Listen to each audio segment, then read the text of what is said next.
everybody, welcome back to Prepper Junkie. Today we're going to go over another PSA 10.5 AR pistol.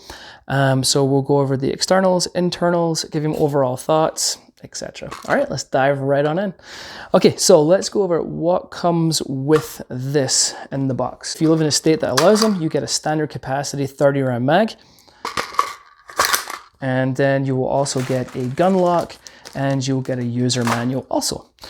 This firearm does not come with iron sights, so it comes as is like this. All right, so let's dive right on in. Okay, so we're going to start at the back here. We have an SBA3 brace. There is an SBA4 brace on the market, and as I've said in previous videos, I think this is the best brace on the market. I'm not the biggest fan of the SBA4. I still like this one better. It is stamped with the Palmetto State Army logo on the back, and you do have QD mounts on either side of the brace. The brace is adjustable, like so. Moving along, we have a standard mil-spec buffer and the castle nut. PSA should be, yep, PSA is for a while has been double staking these castle nuts, which is good to see. One is great, and then doing it twice, this thing is never going to back out on you. So very nice. Moving along, we have the kind of standard M4 charging handle here, and I absolutely hate these. First thing I'll change out. Do they work? Yeah, absolutely. Do you need to change them? No. Should you? Yes. No, I'm just kidding. I just don't like them. They're not for me. So everything else is pretty bog standard here. We have a dust cover, brass deflector, you have your forward assist, and your mag release. The upper and lower is 7075 T6 aluminum. And let's see what a lot of people ask me nowadays how the tolerances are between the upper and lower, if there's any wiggle, and if there is, how much, or if there's not any wiggle. Typically, you will see, not always, but you'll see more wiggle in lower priced ARs compared to the higher priced ARs. It's just kind of how it is. But I have been noticing with PSA recently that their tolerances have been excellent. Let's check this one out. There's no wiggle room between the upper and lower. The machining is perfect. That's really nice from PSA. As I say, you typically don't see that unless it's in higher end ARs. So good job on the machining from Palmetto. Really good job. Zero wiggle. So happy with that. On the other side here, we have a Palmetto State Army logo stamped on there.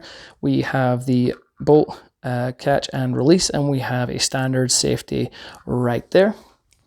On the top here, we have a 1913 Picatinny rail that goes all the way along, so you can attach backup sights, LPVO, red dots, fixed magnification, prisms, I don't know, whatever you guys want to run. There's tons of rail space to add whatever you would like. So that is good to go. Let's go over the rail. The rail is the rail is 12 inches, and you can see here it's slanted at the end. And also we have two QD slots on either side of the rail here. Now also looking at the rail, you can see it's been really aggressively cut out here to help lighten the weight of this rail. And then we have some M-Lok slots at the 3 o'clock position, aggressive cutouts again, M-Lok slots at the 6 o'clock position, aggressive cutouts again, and 9 o'clock position for the M-Lok slots, and then obviously aggressive cutouts. So 3, 6, and 9, plenty of slots on there to add lights, lasers, whatever you need to add on there. This piece at the end here, if you're not familiar with this is a fluted flash can. These are really good for blowing all the gases and crap away from you. So they definitely have their place over a standard flash hider. The barrel, which we cannot see because it is hidden in the rail here, is in-house made Palmetto State Armory 10.5 inch 1-in-7 twist, and it is a 4150 CMV steel. So yeah, as I say, and it's chambered 5.56. Now, if you're new to ARs, 5.56, you can shoot 5.56 and 2.23. If your barrel is stamped 2.23, you cannot shoot 5.56 out of your barrel. Please don't do that. Okay, so, but these are made in-house. Everything pretty much you see on here, except from the furniture, Palmetto State Armory makes in-house, 100% American made. Love that, lifetime warranty, cannot beat it, awesome. So yeah, so it's a good barrel, and we have a carbine-length gas system. And if you're not familiar with the 3 types of gas system, there is a carbine length, which is on this one, and you have a mid-length, and then you have a rifle length gas system. Typically, because the barrel is so short on these, you're going to have a carbine length on this one. There is no option to have a mid-length. Carbine lengths tend to be just a little bit snappier than, say, a mid-length, but they're all tried, proven, tested. They all work 100%. There's just different variations depending on what you'd like. All right, so that is the rail. Let's go back to the lower receiver here. This part here, this is a Magpul grip. I love Magpul furniture. They just do a great job.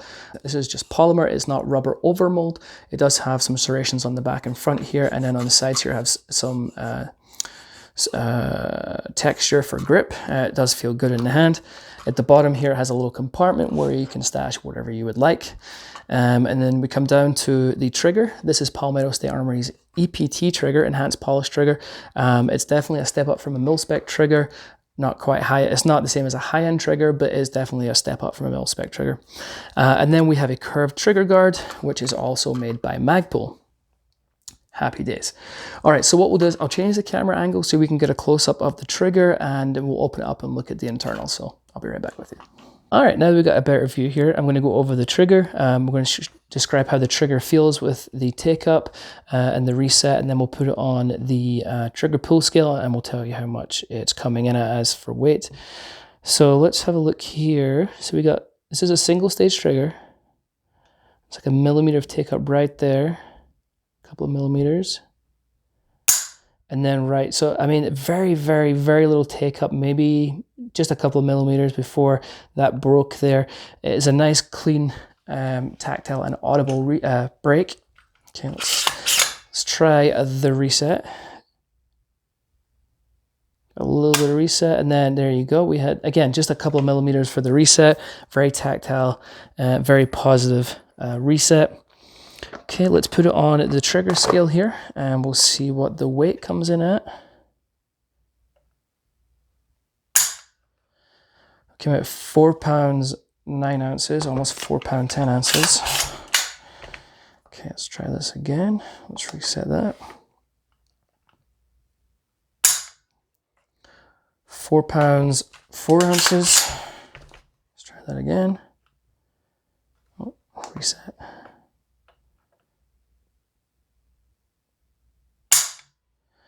5 pounds 11 ounces. I think I didn't quite do that one quite right, so let's do that one again. 4 pounds 3 ounces. So it's coming in just over 4 pounds. I would say probably closer to 4.5 pounds for the trigger pull. So again, you know, I've shot a lot of these EPT triggers. They're not always as light as that.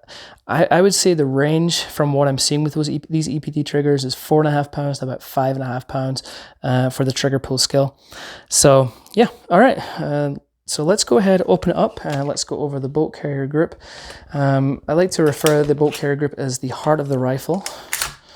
Now, all of this stuff will be tested and inspected before it's sent out, but I'm a big fan of, you know, just going over the firearm before I shoot it to make sure I'm happy with it.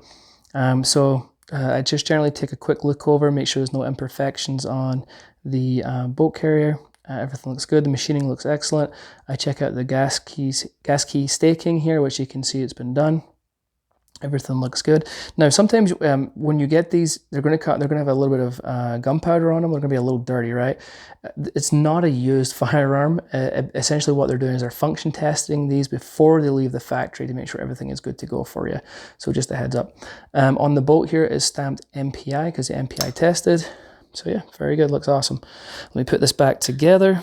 All right, so let's talk about shooting it. Shooting it was great. I had no problems whatsoever. Didn't put through as many rounds as I would like, as you know, with the ammo situation. I'm sure it's probably affecting you also.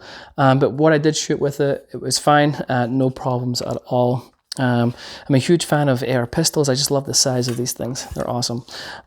So yeah, shooting was good.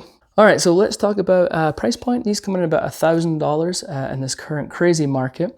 But even in this market, at that price, you're getting a lot for your money. It's definitely, Palmetto State Armory still is giving you great value for your money. You're getting a solid firearm with a lifetime warranty. with 100% made in America. I have reviewed a lot of Palmetto State Armory firearms, and I've never had an issue with them.